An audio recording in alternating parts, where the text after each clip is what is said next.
Foamstars is a PlayStation exclusive, or is it? In this video, I'm going to be debunking 6 common myths about Foamstars. I just wanted to make a video to inform players about the real Foamstars. A lot of what you see in comments or read in articles or even watch on reviews might not be entirely accurate, and sometimes you just gotta get your hands dirty before you can say certain things. Myth number 1. Foamstars is a PlayStation exclusive. In Foamstars, Season 2 is right around the corner. They released a launch trailer for Season 2. In the fine print of that trailer, they said the PlayStation exclusivity is going to be over in August. This means if Foamstars continues to do well, you will see this game on Xbox, Nintendo, PC, all the platforms, and it's going to most likely feature cross-platform play. Now, I know there's an argument about PC and console gamers playing together because PC players tend to have an advantage with more accurate aiming. However, there are gyro controls for those of you who want really split-second accurate aiming like a mouse would give you. On top of that, it is possible that we will see a soft lock-on feature whenever you're in range of another character. Myth number 2,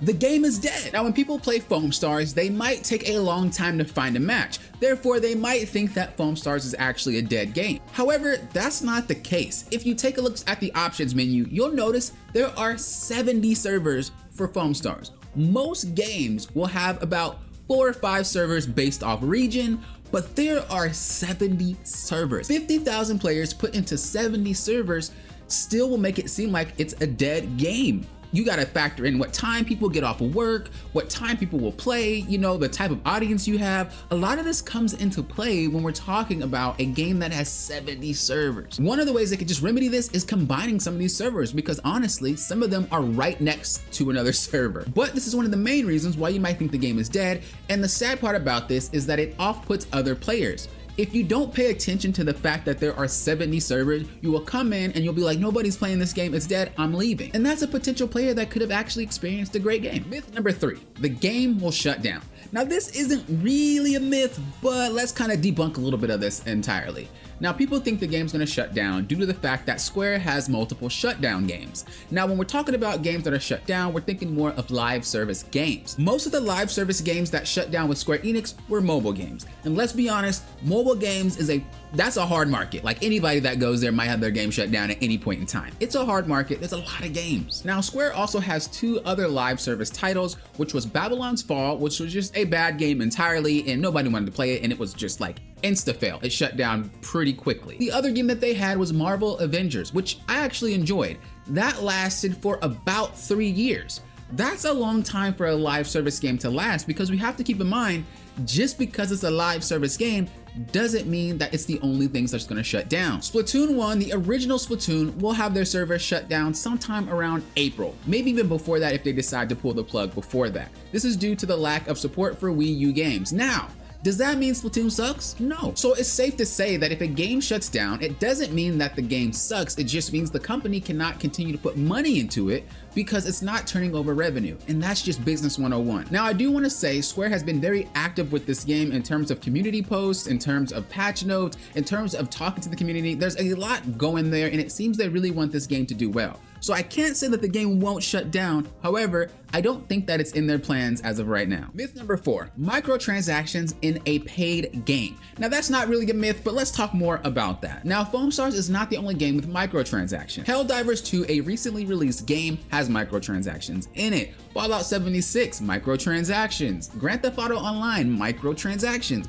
And to enjoy those games, you don't need to pay a dime. It's the same with Foamstars. Now, Foamstars is a little bit different because players are saying, well, you shouldn't have microtransactions on a paid game. Well, most of us, if not almost all of us, got Foamstars for free. We did not pay the fee to get Foamstars, which means that Square did not get money for that game unless we put it in microtransactions. Now, this is one of the main reasons why they had to do microtransactions. If you're gonna have a live service game continue for years to come, you're gonna need to have some revenue to continue paying everybody throughout those years.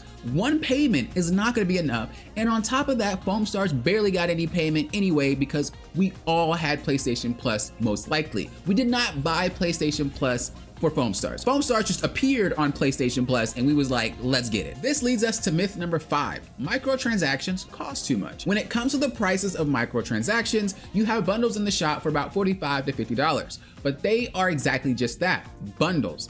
Everything in that bundle you can buy separately. The only thing you get in the bundle is something called a bubble beastie, and it's like a rainbow color. But again, it's just cosmetic. Everything else you can buy separately. I want to also add the prices for those items sold separately are about the same as what you'll see in Fortnite, League of Legends, Overwatch. You'll see a lot of those same prices in there. So again, we kind of have to think back. If the game went on pass and everybody got it for free basically, where are they gonna get money from? They have to earn the money back through microtransactions. And again, they're cosmetics. You don't even need to buy them. They don't put ads in front of your face. You can ignore the shop entirely. I also want to address paywalls. There are no paywalls in Foamstars. I feel like a lot of players might feel there are, but the characters are free. The Battle Pass character as well as the Barista Door, they are both free.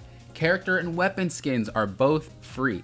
Emotes are free. Titles are free. There are also character-specific challenges where these rewards can only be gained by playing the character. You can't purchase these. So any rewards that players may have, you can't purchase. The only thing you can purchase in this game are skins for your character. That's it. That's only a fraction of the game. The real content is actually behind playing the game. It rewards you for playing the game. Myth number 6, and this is one of the most controversial myths ever. It's a Splatoon clone. This game is not like Splatoon whatsoever. Being a competitive player in Splatoon, also being a competitive player in Foamstars, I can promise you if you've played both of them, you know they're not the same. To the outside, they may look the same, just like Overwatch may look like Paladins, just like Crash Team Racing may look like Mario Kart, just like Dota 2 may look like League of Legends. All these games, to someone who's never played any of them, look like the exact same game. Honestly, some of the differences you can spot even without playing the game in general. In terms of characters, Splatoon has like Squid and Octopus kids that don't really say anything. But in Foamstars, we have characters with unique personalities that will behave and talk just like their character would expect them to. Another thing you might notice is different is the stack mechanic. In Splatoon, you don't stack paint, you just paint and you go through it and you try to get the most paint on the ground in most modes. However, in Foamstars, the goal isn't to paint around, it's more of to destroy your opponent. Chill your opponent. They don't like to say kill, but they want to chill their opponent. The way they do this is by making terrain, basically like terraforming. You want to try to get the foam on the ground, but you also want to build it up and make strategic structures. They're not there just for looks. You can actually build a structure and hide behind it. It's similar to Fortnite in a sense of you can really build yourself a structure. So that's what you want to think about it. When you play them, you'll realize they are not the same whatsoever. An additional feature is like decorating your lounge. I don't think anybody ever talks about this, but you can decorate your lounge. Your lounge is like your room. You can decorate it however you want to, and there's a lot of customization options, just like Final Fantasy XIV with their customization. So if that's something you like to do, they have that in this game. However, I totally understand. If you've only played Splatoon, or if you only played Foamstars, or if you haven't played any of them, you might look at the other game, or both games, and think, it's similar. But the only thing that you'll notice is the same are going to be the fact that they're not shooting bullets, they're shooting things that aren't bullets, and it's very colorful. By this rationale, we're saying that every game that has bullets is the same game. No, because if we're looking at this game and we're saying Splatoon and Foamstars are similar because of the colors and because they're shooting things that aren't bullets, this means that every game that has bullets is the same game.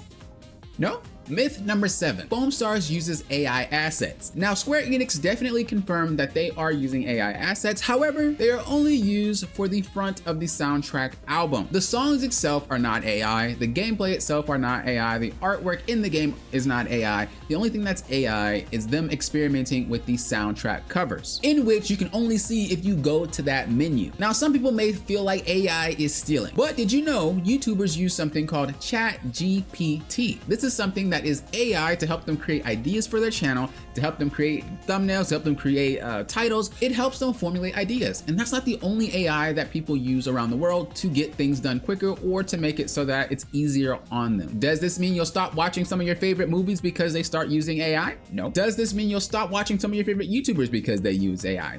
No. Right? Because if 99% of the content that you see or that you hear or that you experience is made through love and hard work and compassion, then you can look over the fact that they are using AI. Almost everything in this world has AI at this point, and we use that to do a lot of things. I know how it feels to work in the gaming industry, especially when it becomes crunch time for games. So if you have all these people that can't have fun with their kids or with their wife or with their husband or whatever, they can't spend time with their family because they are at work working on the games that we want to enjoy, and they do it day in and day out, why would we not want them to use AI sparingly? Obviously, we don't want a completely generated game of AI, but why would we not be able to use it to help make the process easier so we can enjoy our time, but they can enjoy their time too? That's just my stance with AI. Of course, you know, you guys have your own opinions with that. This is just me wanting to debunk a lot of the stuff that I see floating around about Foamstars. Again, this video was not to try to get you to buy the game. I'm not sponsored by them at all. I'm not partnered with them. I just wanted to inform you guys because I know sometimes when you read comments, read articles, or read reviews, they can off-put you from trying something and you enjoying it. There's a lot of games that I'd put off because of what was said, and then I try it and I'm like, I don't even know what you're talking about. That has nothing to do with what you were saying. Thank you guys for watching. I do appreciate it. Until next time, you know what I always say. Thank you guys for doing what? Popping often. Good luck.